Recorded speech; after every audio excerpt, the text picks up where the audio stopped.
Hello and welcome to the Cats and Books Club podcast. I'm Izzy. And I'm Erin. And we are two cousins who have been reading the Throne of Glass series by Sarah J. Maas. This is the first series we're reading for our podcast. And so far, we've gone through two books. Erin, what else do we want to talk about up front before we get into everything? Sure. Well, this third book is called Crown of Midnight. So that is what we will be reviewing today. And if you guys want to follow us on any of our social media, we've got an Instagram at Cats and Books Podcast. I've been putting things on my own personal Twitter at Erin Elizabeth.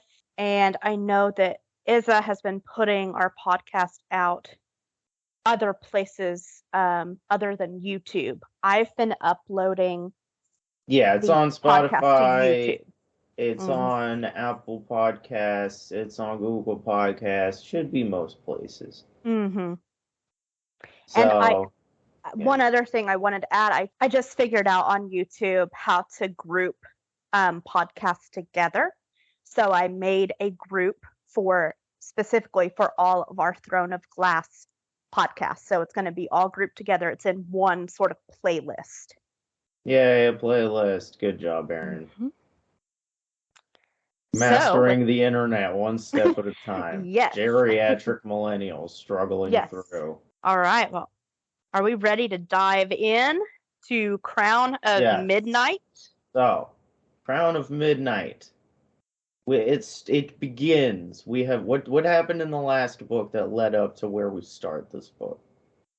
So finally, Selena gets through the competition and ends up, of course, winning and becoming the king's champion. So where we sort of started at is watching her do the jobs that the king has requested her to do. So she, in the beginning of Crown of Midnight, is requested by the king to go after rebel forces that intend to dethrone him. And there is a man named Archer, and he is supposed to be her next kill. But when we see Selena go to meet Archer, she reveals to the reader that really she's been going to all of the people that she's been dispatched to kill by the king. And she lets all of his victims know, hey, the king wants you killed. He sent me to kill you, but I'm not going to do that. But here's what I'm going to do.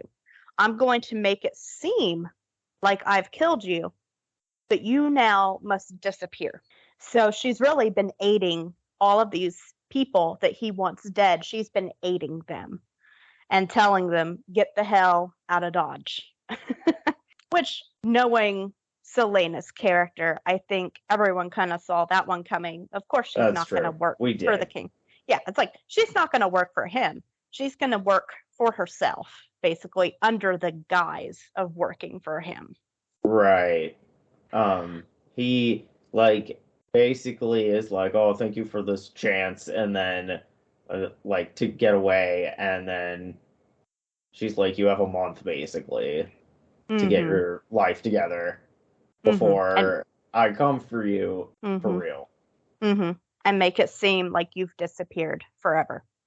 And she will bring, she'll take pieces of that person's clothing, make it seem like they're dead, show him bloody pieces of clothing. So she's very clever. I mean, she's playing a very dangerous game, but she's very clever at it. And then we're also, of course, introduced to Prince Dorian's cousin, Lord Roland, who is kind of an interesting character. He's not there a lot of the book, but I just kind of wanted to mention him up front because there are a couple scenes where I will be mentioning him. Yeah. And then one other little point that kind of happens in the beginning of the book is that the crime lord who was responsible for killing her boyfriend Sam, she finds out that he is dead, that he's gone, which gives her a little bit of peace. I wouldn't say it makes her feel better, but it gives her some satisfaction. So then let's get into the meat of it. Let's get to the meat and bones of this book. So stuff starts happening very, very quickly. She happens to be in the library one night. There is this creepy hooded figure that when he disappears, it makes Elena's amulet glow. The amulet that Queen Elf Elena gave to Selena. When that happens, Selena goes down to Queen Elena's tomb, and she is greeted by a door knocker that is a magic door knocker named Mort. Here's the thing. Was this not there the first time she went to Elena's thing? Nope. So it just like appears and you're like, wait, what? Yes. But okay. It's like, okay. It kind of just pretend this was always here. Shush.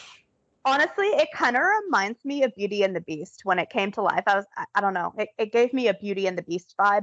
But anyway, so she goes down to Queen Elf Elena's tomb, and Mort, the magic door knocker, tells her, the queen's not here right now, but I want you to know that Queen Elena told me to tell you that your fight against Cain and the Ritterrack that we saw at the very end of the last book. Remember the demon creature, the really creepy one? He says, oh, by the way, that was only the beginning. That he will be helping her with clues. And that refusing to kill for the king, which she's already doing, is the first step in her journey. But what Mort tells her is that you must find out where the king's power is coming from. And he tells her, you know, he's got to have some type of magic that is making him so powerful. Oh, there's a cat break. Oh, it's Gemini. Break. He woke up from his nap. Oh. And now he's mad that I'm doing something.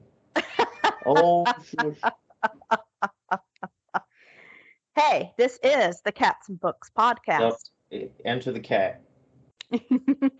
Here he is. He's gonna be meowing because I'm sitting up on a chair, and every time he comes over and I'm not like on the ground next to him, he gets mad and starts screaming, and then he jumps up to my lap and pats my arm, and then reaches up and pats my shoulder and is like, wow, wow, wow. So anyway, sorry for that in advance. That's all right. That's okay. Okay, where were we? So, then Selena is kind of like, okay, so I've got the Queen Elf and she's going to help me. So even though I feel like Selena at this point is kind of like, yeah, I don't want to really work and do this. It's fine. You know, she's like, okay, Queen Elena's going to help me. Okay, I'm good with it. You know. Right, like, all right. Thanks for putting a fucking prophecy on me, like. Exactly. Selena, I feel like her kind of theme is running away from destiny. That's true. Which, I mean, a very interesting theme in literature. It's one that I like. So, anyway, side note. So, let's get back into it. So then Selena agrees to help. She's like, all right, I'll do what you ask. Just, I need help. She also visits Lady Caltaine, which if you remember, this is the woman. Right, remind everyone who this is and what happened. Yes. So Lady Caltaine, if we remember, this is the woman who poisoned the wine in the last book. So basically poisoned the wine right before the final competition. So in other words, she was trying to take Selena down, basically, during the competition. That she wins. But anyway, so Selena decides to go visit her and sees her in the prison, where she has been, of course, for the attempted poisoning on Celaena. She does take a little bit of pity on Kaltain, and she feels sorry for her because she feels like Lady Kaltain is just another woman who's been manipulated by men. Right, and she's basically in, like, criminally poor conditions. It's like a pile of hay and like a really thin blanket, and she's just like freezing to death, and it's like starving to death, and it's not good in there. And Selena's like, she was kind of pushed into this. Like, I know she doesn't actually like me, and she didn't feel bad about trying to kill me, but like, also, what choice did she freaking have? Like, and she does talk to Dorian about that, the Prince Dorian. She says, hey, look, I don't agree, obviously don't let her out because what she did was wrong. But is there a way we can make her life just a little bit better? Like give the woman a blanket. Don't allow people to kind of go down there and mock her. Like that's not okay either. So I did like, as cold and violent as Celaena can be, we do see that Celaena does have, she's not just some soulless assassin, which I kind of like when the writer or the author is letting us see different parts to kind of humanize her. Right. So anyway, back to Celaena's next victim that she is supposed to kill. This is where it starts getting real. This is where the plot starts going real fast. That's true. It goes from 0 to 100 really quickly. So she meets with the next man she is supposed to kill, who is named Archer. And he tells her, look, I'm not part of a movement against the king, but I know of others who are. And he says there are rumors that the rightful heir to the throne, Aelin Galthinius, is alive and not dead. And he says, oh, by the way, there's going to be a ball with many people from this group. So Celaena, of course, goes to this ball. And while she is there, she sneaks into this office to find clues. And while she's in this office... Oh yeah, the office scene was weird. The office scene is very strange, but while she is there, she finds a riddle, and she finds word marks, which, if we remember from the last book, word marks are basically marks of magic. They are marks of magic and marks of the Fae. Which is illegal in this place. Yes, it's illegal. So she's like, what? Get murdered on sight. Yeah, she's like, what is going on? So then the guy whose office she has broken into comes into his office. His name is Davis. His name doesn't really matter because he ain't gonna be around much longer. So basically, she starts like fake crying. She kind of takes the riddle. She starts fake crying, trying to say, oh no, I got lost in this ball. I'm so lost. So then he turns on her. He's like, nobody, I see through your shit. You dumb idiot. You dumb idiot, get out. You really think I was going to fall for that? Yeah, exactly. He turns around. He scratches her forearms with a dagger that is laced with a poison that causes paralysis. Wait. Oh my god, I have so much to say about this stupid... Yes, go ahead. Yeah, go ahead. Oh, wait, okay. So she gets scratched with the paralysis juice, and he's like, haha, you will be going to pass out any minute now. And she's like, oh no, I gotta do all this stuff before I pass out. I'm already passing out. And then she proceeds to, like... kill him. Beat his ass, like, murder this guy, and somehow run all the way back to her house. Back to the castle. And I'm like, that is not... You were, like, passing out within 3, 2, 1, you're gonna pass out. Not, oh, 25 to 30 to maybe 2 hours later, I'm still like, oh no, I'm passing out. So Oh my gosh. stupid. Like, that is, what is this plot device? Plot device. Exactly. Unnecessary. Exactly. Well, anyway, Like, could she have just kills been the guy. bleeding out and being like, oh no, I'm bleeding out. I need to stop bleeding out. Need to get out of here. That's fucking fine. Oh But no, I'm falling anyway, asleep immediately. Runs 10 miles. run 10 miles. Oh no, I'm Oh, collapsing. Fucking 3 hours well, later, I'm still collapsing. No, I'm you're still not. collapsing. No. Well, of course, finally she finds Kale or Chow or however you pronounce his name. And Yeah, dramatically, she's like, I'm dying. Oh, I need to go somewhere where I'm safe. And then, of course, it's, oh, you went to Chow's room and not to Dorian's room. Oh, I of see course, how it oh is. no. Well, then he gives her the antidote, saves her. That's that. So I want to get into what happens next because really freaky stuff. Conveniently. Really freaky stuff starts happening.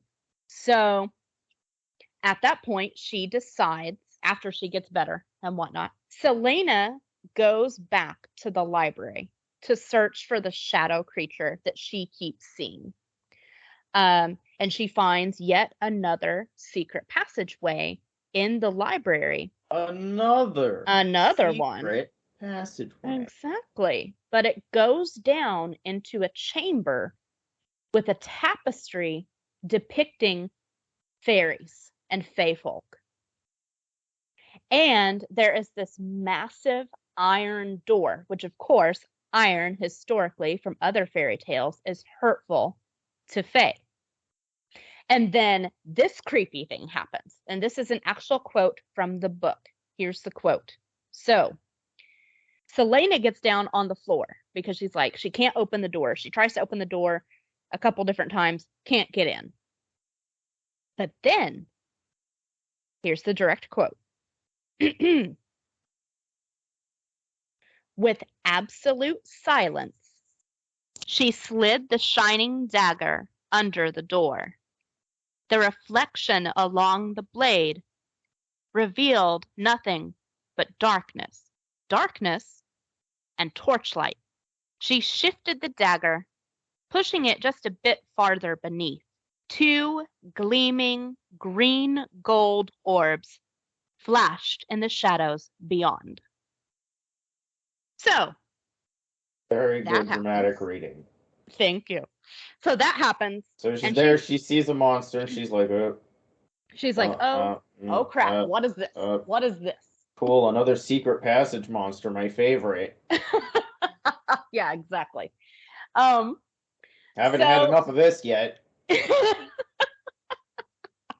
So while that is going on, upstairs, a opera singer named Rena Goldsmith, who is this very famous opera singer, and she has been invited to come perform at the castle. She sings of fae folk and the magic they held, and the Hunger Games shit is coming. Yes, Hunger Games shit is coming.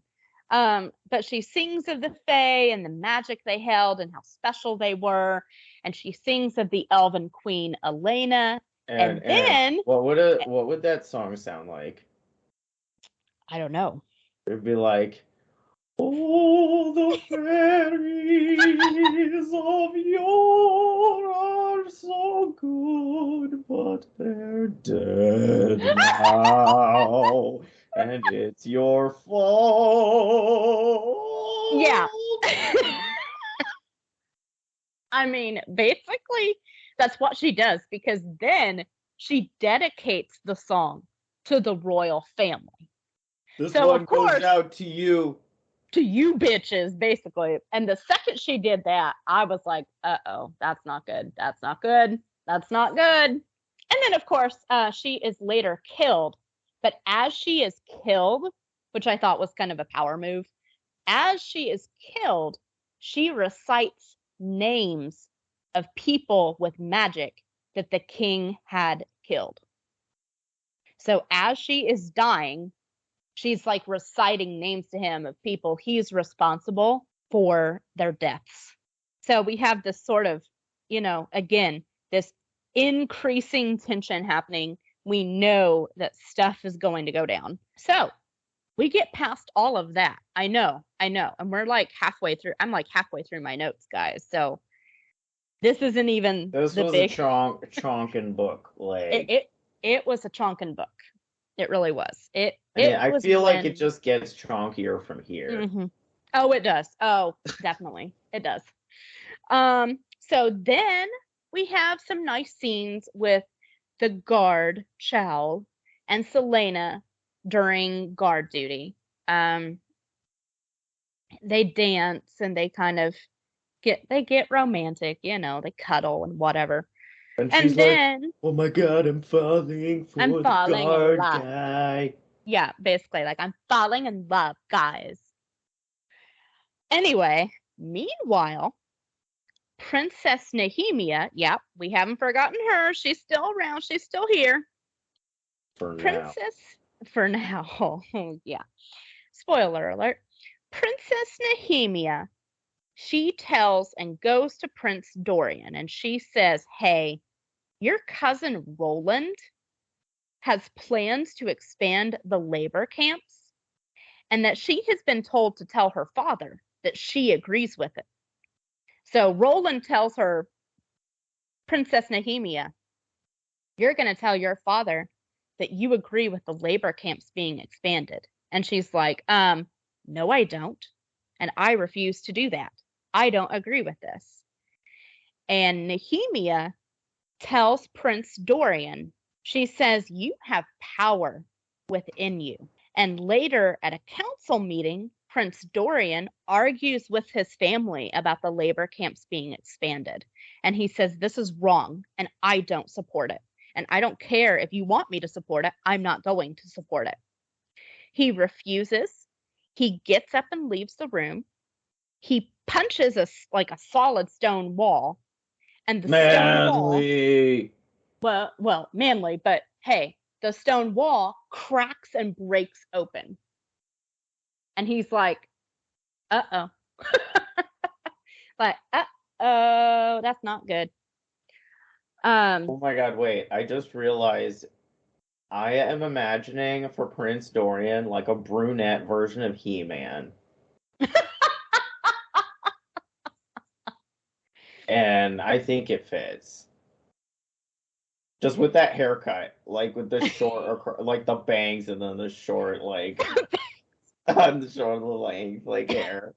I Oh don't know my, why. It's like very, like, ye olde medieval prince with the stupid haircut. oh my gosh. Okay, sorry for interrupting. I'm not No, you're sorry. good. Anyway. So, Prince Dorian, he continues to discover his powers. He is in the library at one point and he accidentally sets a shelf of books flying off the shelves.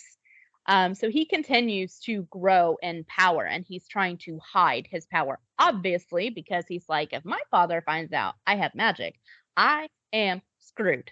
Magic tantrums rising. Yep, pretty much. And then we get a nice scene with Selena and the guard, Cal, and she makes him this really nice birthday dinner. And she comes clean to him about faking the assassinations. And he tells her, you are insane and you're going to die. He's like, you are going to get yourself killed. But he tells her they could run away together if they need to.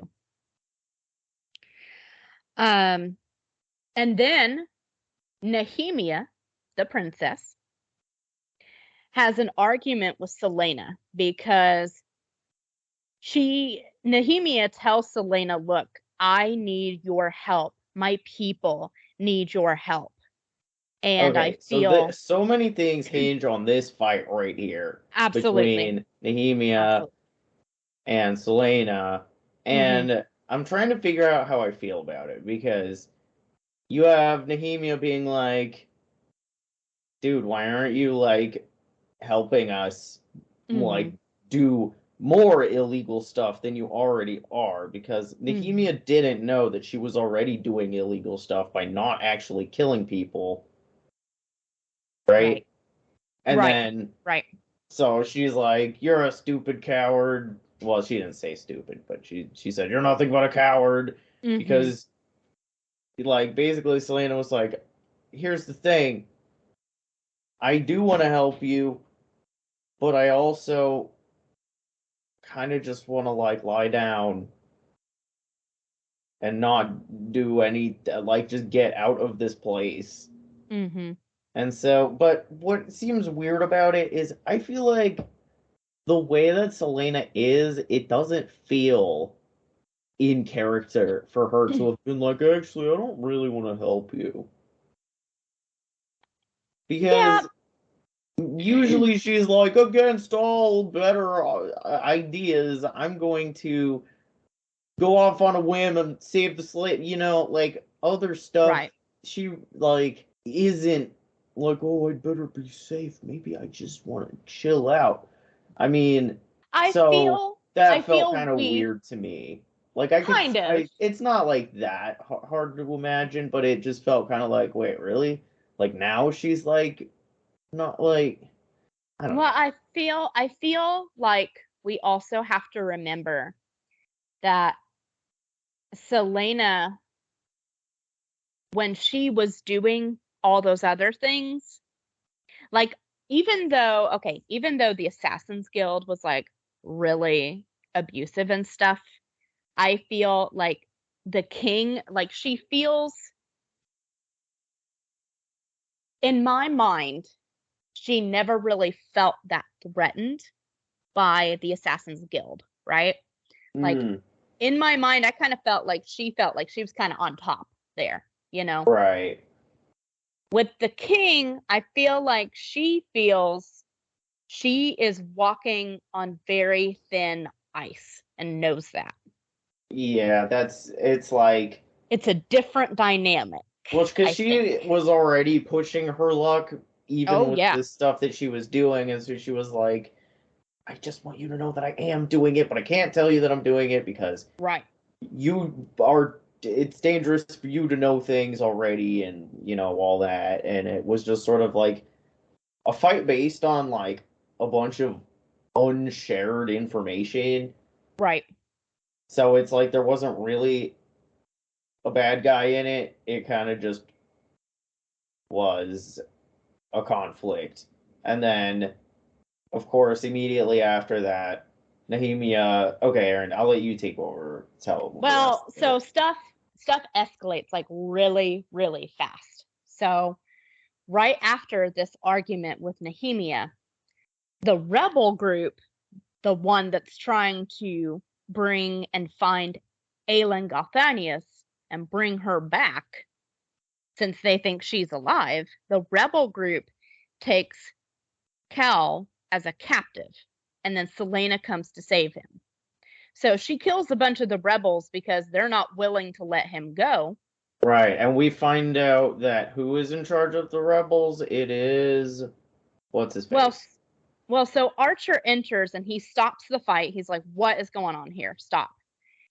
And then Archer tells her that Nehemia has been working with the rebel group, that she is the one who's been kind of organizing people, but that the king right now is, quote, questioning her. And then Archer reveals, oh, by the way, your new little boyfriend, Cal, he knew about it.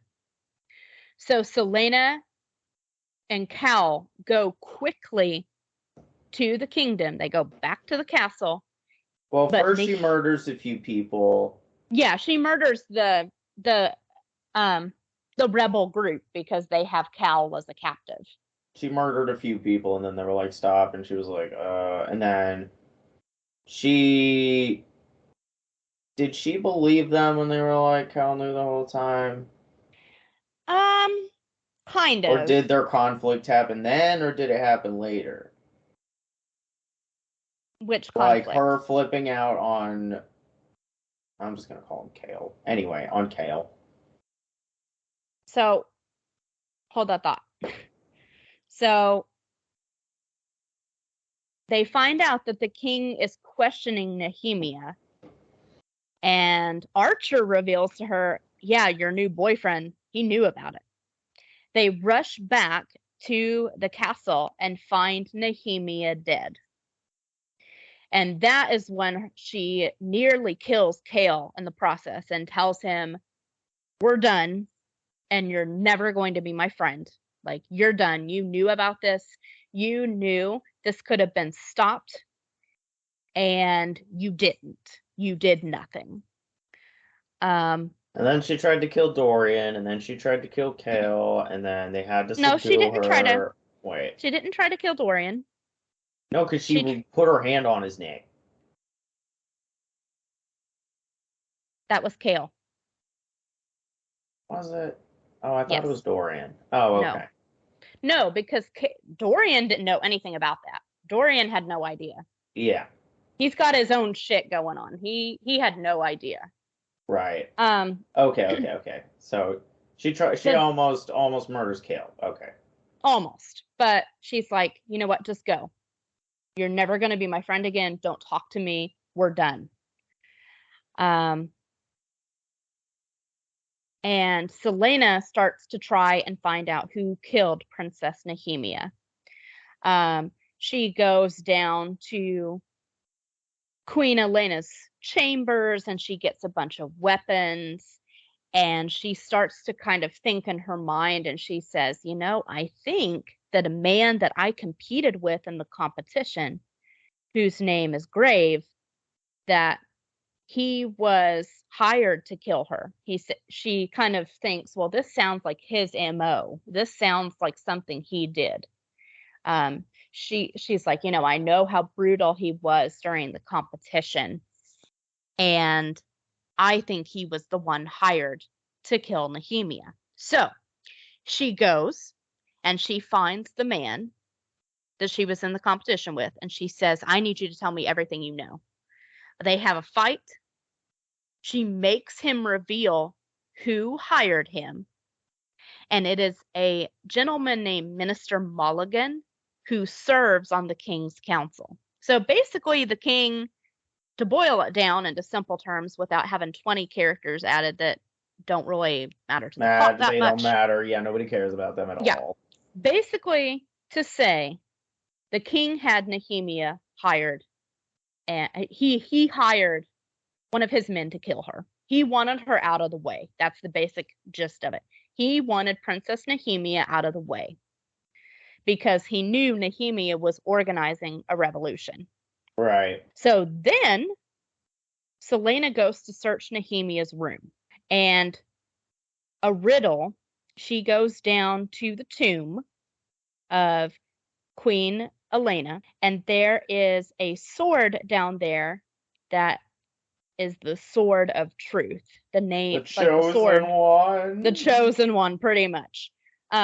So how do you give the criteria for a chosen one to a sword and be like, listen to my instructions, don't do anything unless it's much someone with these character, like, I don't know. It's so dumb. Well, again, I think we have to remember that this was Sarah J. Maas's first set of books. I mean, it's fantasy. People have that. But it's like, you think about it, and it is so, it's like, yeah, okay, sure, why not? Yeah, but I'm also so sarcastic. Like, I'm no fun at parties. Oh my god.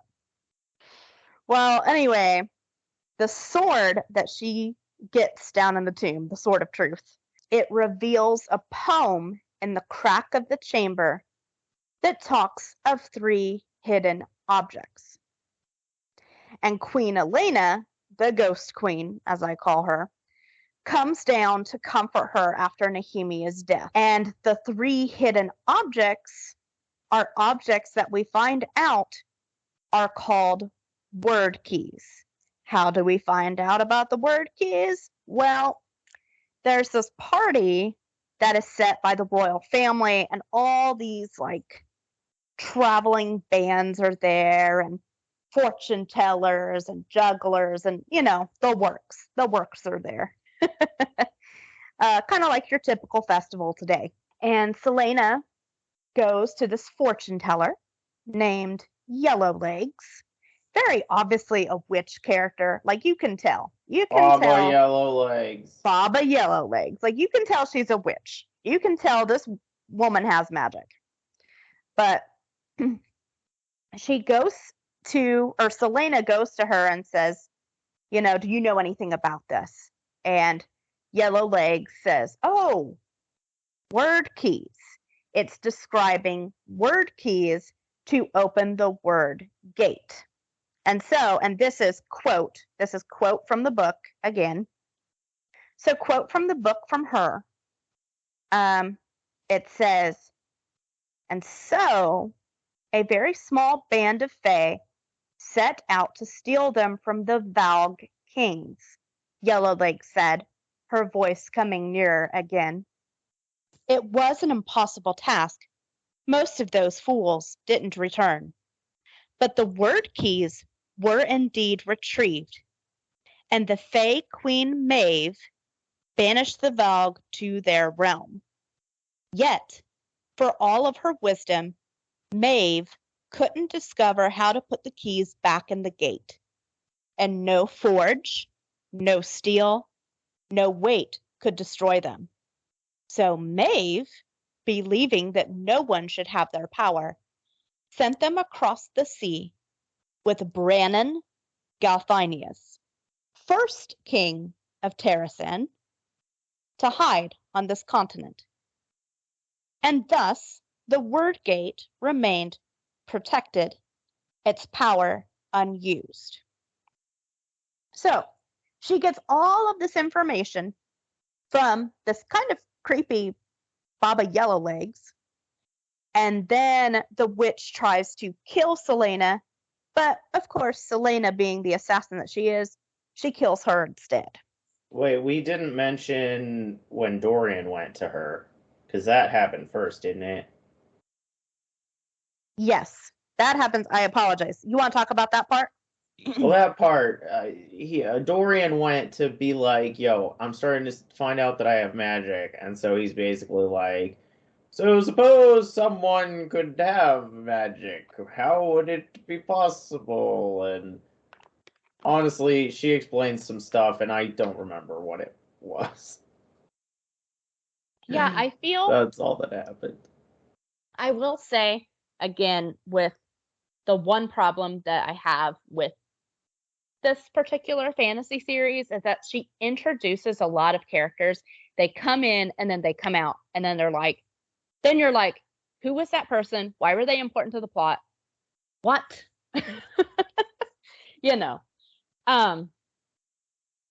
So then Selena decides, okay, I'm going to find these word keys.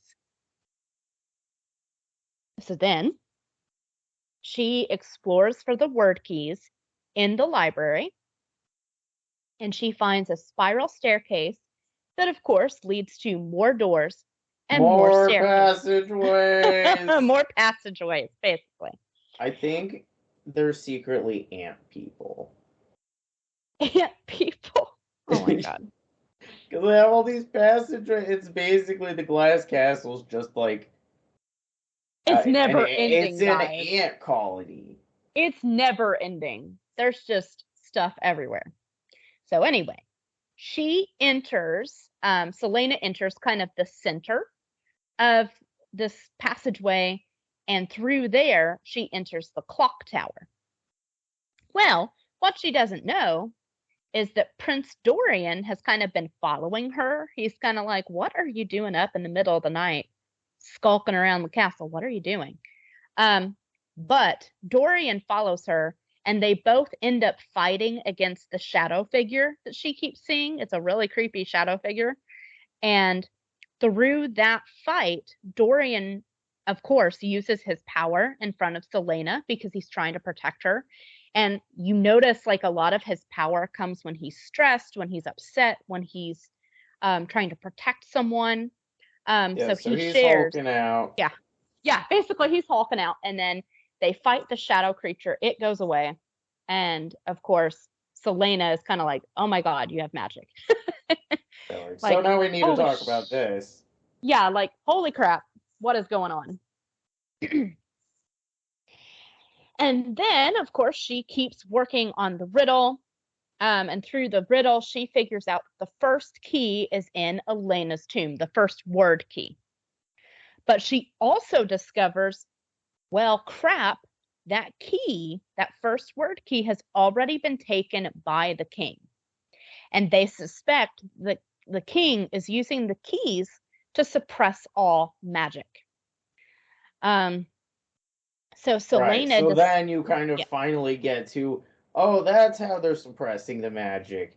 The Mm-hmm. word keys are on jewelry, and the king has jewelry, and other people have jewelry, and they Mm-hmm. use it to suppress the magic. Mm-hmm. And that's why magic has And that's why there's no gone from the magic. land. Right. That's why there's no magic. And Selena is still grieving for Nehemia. Um, and she decides she wants to open a portal to talk to Nehemia. And in her doing that, Ill-advised decisions. ill-advised decision, yeah, like really bad decision. So we get this sort of side by side going on during this part. So we have Selena, bringing forth this portal to talk to Nehemia. In my mind, I'm picturing it kind of like a Ouija board. Like you don't bring forth a portal because you never know what will come through, right? Um, so meanwhile, we get this other kind of, like I said, a side by side where Prince Dorian is woken up through a dream by King Gavin, who was the first king of Ardalan, an elven king. And he comes to Dorian in a dream and he says, "You have got to stop Selena right now. She is using her blood to open a portal and using her blood to draw word marks on the wall." Well, of course, the word marks being those magic symbols. And Nehemia does come through to Selena, but she's very angry and she says, "You are never to do this again." And she says, "Because I won't be the one to answer next She's time." like, cut that fucking shit out. Cut that crap. She's like, "Cut this crap out." And Yeah, and it was before Nehemia that was mad, right? it was, yeah, Nehemia was furious. She's like, "Look, I She get was you're like, grieving." you dumb bitch. Yeah, like she's basically like, "Look, I understand that you're grieving. I understand you miss me. I know. But I won't be the one to answer this portal next time," is what she tells her. And she says, "You need to close this portal right now." Um, and again, okay, so this is where, like, this is the climax of the novel, okay? I'm about to reveal, like, so you kind of think everything's going to be okay. She's going to close the portal, and that'll be that. Well, Archer, the friend, that she was hired to kill but didn't kill, the leader of the rebel group, Archer comes down to where she is. She's got the portal open. She's trying to close the portal. But Archer Then explains, suddenly this fucking guy shows up. and Somehow suddenly, he knows all the exactly, passages. How does he know the passages? exactly. But he starts explaining to her, "I would love to team up with you, and we could use the power of the keys together, and that I'm the one who had Nehemia killed." So this whole time we think it's the king. It was actually Archer. He had Nehemia killed. And so Selena, who was trying to she's trying to leave the situation at this point. She's like, "Oh my God, I have got to get out of here." Like, she's like, "I've got to get out of here or I'm going to die." So she kind of goes along with it. Like, she's into it. Like, "Oh yeah, I would love to be part of this plan," and blah, blah, blah, blah, blah, blah, blah. And she tries to kill him. So meanwhile, like I said, we've got this side by side going on, right? So meanwhile, Dorian runs to Chow and he says, "We have got to go now. Like, we've got to go.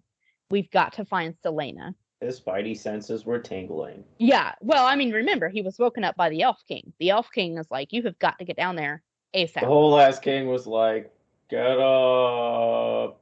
Exactly, like get up, let's go. So he and Cal and Prince Dorian, they go down to the passageways, and what they find is they find Selena completely knocked out and injured, very visibly bleeding. They find Archer doing creepy spell work, and they find Selena's dog, Fleetfoot, protecting Selena. And there's this hideous demon creature that is obviously trying to attack anyone in sight. Selena kind of wakes up and she doesn't really know what's going on. Dorian drags her away as Kale is fighting the demon. Selena screams for Fleetfoot, her dog, and the demon lunges after her dog and takes it through the portal. So Cal, being the gentleman that he is, goes into the portal to save the dog, and Selena goes in after him. So, like I It's said, just a chain of people it's a diving in chain. after each other into this Right. portal. Like, It's shoot, like shoot, it's like we shoot. got Fleetfoot, and then we have Cal, and then Selena goes in after. So, but here's where the really good part comes in. So, as Selena goes through the portal, the magic that has been suppressed in her for so long bursts out, and her face side comes through. Like her ears get pointed, her skin gets, shinier, her hair, I don't know, her hair gets One brighter. more magic activated. It's a whole magic thing. So Kale and Fleetfoot, they're like, okay, Kale's like, I'm gonna grab the dog and we're getting out of this portal while she slays the demon. So she slays the demon creature. They go back through the portal. Her magic subsides, and her and Dorian, with their kind of combined magic, close the portal. So then Selena goes after Archer and kills him. She then reveals to Kale that her great-grandmother was Fae, and that she can shift between her Fae and human parts. So he's at this like, point, cool, when were you going to tell me that? Yeah, right. And then this is kind of the little aftermath of everything. But Kale makes a deal with his father, and he says, can you please send Selena to Wendelin? And Wendelin, we find out, is the last Fae stronghold. And Kale's father, we get to meet him a little bit. He seems very traditional, that Kale could be, leader of his own kingdom, but he doesn't want to be. He wanted to be a guard. But in order to protect Selena, he says, can you please send Selena to Wendelin, and I will return home with you. So he makes a deal. Prince Dorian is furious about the plan, but he doesn't know that Selena's in big danger, and that's why Kale has her sent there. He thinks, okay, she's Fae, she'll be protected in Wendelin, and she'll be safe. So she accepts to go. But it's like, what is it actually for? What is she supposed to do there? Well, if you'll give me a second, I will tell you. So Selena accepts to go, and she says, okay. She has like one final talk with the Ghost Queen, Elena, and says, I'm going to be leaving now. And Fleetfoot, her dog, stays behind with Prince Dorian. Kale, the guard, comes to see her off. He confesses that he loves her. And then Selena confesses everything she knows about the word keys.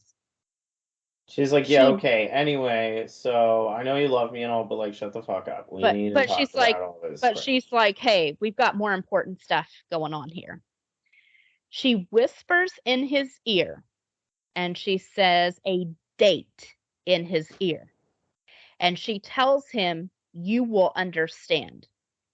So then Kale does his own research. He starts looking through genealogy books in her bedroom and in the library. He just starts doing all this research. So this is kind of a quote from the book. I wrote down all of this from the book. So this is kind of the last little this is the last little thought. Okay, Yeah, you so don't have to read like the whole thing if it's a well, paragraph, but like, but it's very like this is literally the most important part of the book. oh, okay. All So right. as Kale is researching, he figures out that Selena wasn't in league with Aelin Galthinius. Selena Sardothian is Aelin Galthinius, heir to the throne and rightful queen of Terrasen. So basically, he realizes I just sent the rightful queen of Terrasen, who we all thought was dead, to the Fae Kingdom, to her people. He sent her to her homeland. Oh, So she, Malaland. right. She is the lost queen of Terrasen. And the book kind of ends there where he kind of sinks to his knees and goes, oh my God. Egads.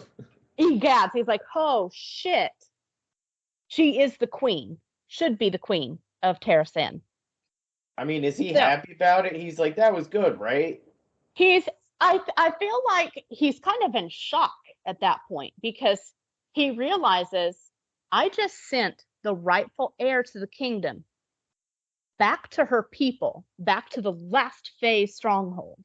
I mean, And I she has the guess, power to take over this kingdom completely. right. And like, it's sort of also like, oh, he could get killed for that, probably. Right, right. I feel like it's not so much that he feels like bad about sending her there because I feel like in his mind he knows that the king is doing wrong things. The king is doing wrong things, that he doesn't treat Dorian well, like that the king doesn't treat Dorian well. And he sees Dorian as his very best friend, and he sees Dorian trying to make good changes in the kingdom. Um, but the kingdom is having none of that. And so I don't feel like it was so much of a, oh no, I sent her there and she's going to take over the kingdom. It was more of a, I could get in big trouble once they find out who she is. Right. Well, that's what So I'm that, saying is like yeah. that he has made a risky decision in advocating for that. Mm-hmm. But also he's accidentally integral to the entire downfall of like the guy who he's supposed to be like one of the guards of. Mm-hmm. So So that's interesting. yeah, and I really liked it. So that was the end of that book.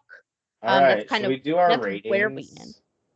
Yeah, Since it's and basically the next book is like it's called Air of Fire. her, Air of yeah, Fire. Air of Fire, and it's her going to the Fae world and Mm-hmm. doing shit over there. And it's a Uh, really entertaining. It's I actually really like this. This is the book where I feel like the plot really started to heat up, and I not that I didn't like the first two books, but this one for me was like really easy to read. It was like a huge page turner to me. yeah, no, Um, I liked this one. You know, I think her writing has improved a lot. mm-hmm, I thought the plot was pretty interesting, fast paced. I will say, I think some of the there's so much like one battle in the catacombs and one another battle in down there and right. another different battle down there, and you're like, why is this three separate why do we keep going down here and fighting things? But anyway, I just feel like that was weird. Yeah, anyway. So my final rating for this one would be a 4 out of 5. Just because I do feel, again, there's extraneous characters that I feel that could just be cut out to make the overall plot smoother. But overall, like I said, it was a page turner for me. The action was great. And like I said, 4 out of 5, solid for me. Yeah, I think still the main character is struggling to decide what she's doing a Mm-hmm. little bit. Like, I think the general vibe was doing everything I can to like make it, and then now it's I'll never get over my trauma. which it already was, but it's just a lot more now. Mm-hmm. And so what would you rate it? Oh, I would rate it like 4 out of 5. That was pretty 4 out of good. 5. Like, Yeah. it's getting better. Mm-hmm. I agree. And did you want me to read a couple of reviews? Yes, please do. Aaron picked some reviews. I haven't heard any of these. So these are all from Goodreads. So I typically get my reviews from Goodreads. Um, but the first one that I see is a 5 out of 5. Um, this woman named Emily May. So Emily, if you're on here, great review. She says, "Shit, seriously, just went down. Oh wow. Where do I even start with this sequel?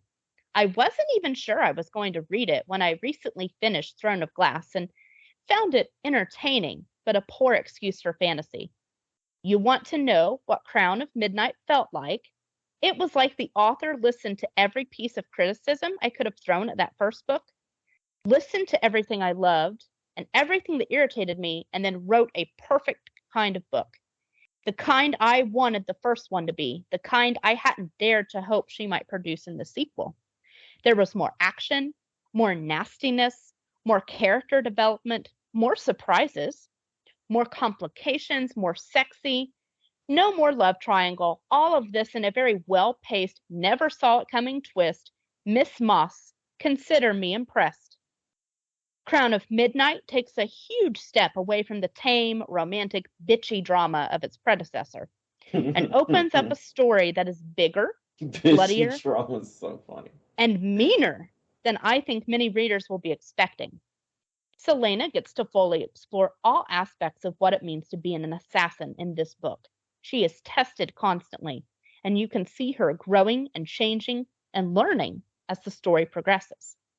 And this story is one tumultuous journey of extremely high ups and unbelievably low downs, with Selena taking relationships to all new levels and watching others fall apart. Old enemies resurface, and we start to get a glimpse of just how big the picture Moss is painting for us actually is. One of the strengths of this book is having no idea how it's going to end. You might think that's a given, but Throne of Glass introduced us to a plot that was fairly easy to see mapped out. We are told of the challenges Selena must compete in and win. We know that's what the book is moving towards, and it isn't too much of a leap to assume that, one way or another, Selena is going to emerge victorious. Not in this book. This book starts with a blank slate. Any mysteries or troubles that are to come are completely unknown to us. So, every turn the plot takes is a surprise, and every surprise is thrilling. I can't wrap my head around just how much better this sequel is.